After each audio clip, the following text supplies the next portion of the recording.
hari ini kita bakalan ngebahas tentang teks proklamasi kemerdekaan Indonesia. Nah, sebelum itu kita perkenalkan dulu yuk. Perkenalkan, nama aku Kaila Nafisa. Perkenalkan, nama saya Bunga Kirani. Perkenalkan, nama saya Muhammad Fajar Sadi. Perkenalkan, nama saya Apri Haris.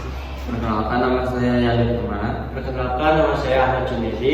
Yaudah yuk langsung kita mulai aja diskusinya.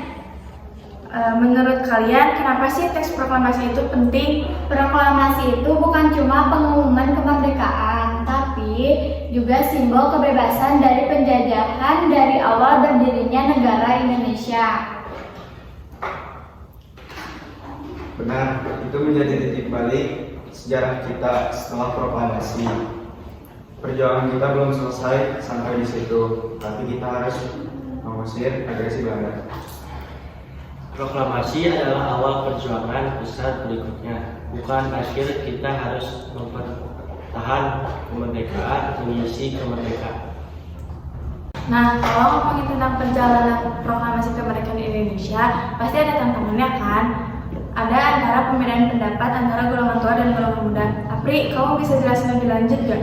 Ada perbedaan golongan tua dan golongan muda. Golongan tua lebih berhati-hati, sementara golongan muda ingin segera melaksanakan proklamasi karena Jepang sudah menyerah.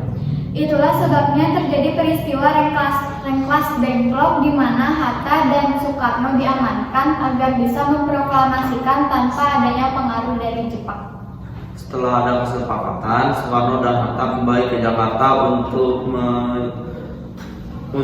menyiapkan proklamasi. Peran pemuda sangat besar dalam mempercepat proklamasi.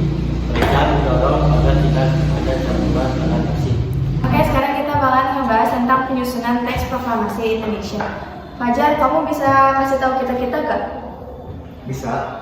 Teks proklamasi dirumuskan malam pada tanggal 16 Agustus 1945 oleh Soekarno, Hatta, dan Ahmad Subarjo di rumah Laksamana Maeda.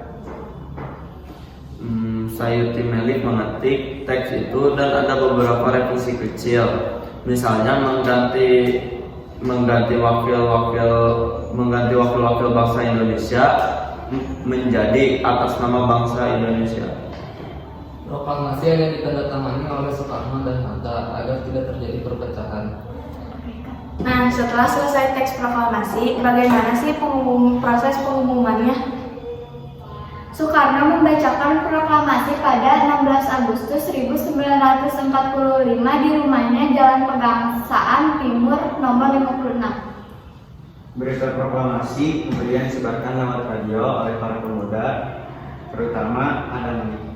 Penyebaran dilakukan diam-diam karena Jepang masih menguasai media saat itu.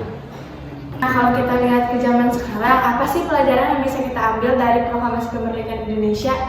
Kita harus belajar soal keberanian dan persatuan dari generasi terdahulu. Dan sejarah itu penting karena kita tidak lupa para desa pahlawan. Generasi muda harus ikut berkontribusi, jangan cuma jadi penonton. Memahami sejarah membuat kita lebih kuat sebagai bangsa dan tidak terpecah belah. Wah, diskusi hari ini seru banget ya. Terima kasih buat teman-teman yang udah ngasih saran dan wawasan. Semoga kita bisa terus tetap menjaga semangat proklamasi kemerdekaan. Sampai ketemu lagi di diskusi kita berikutnya. Dadah!